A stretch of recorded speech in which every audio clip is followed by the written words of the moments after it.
तुम जीत पाए या नहीं, आखिर में इसी बात से फर्क पड़ता है।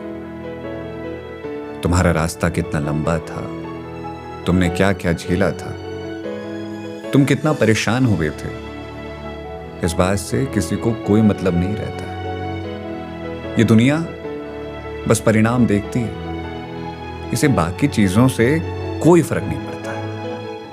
इसलिए लड़ो और तब तक लड़ते रहो जब तक जीत ना जाओ।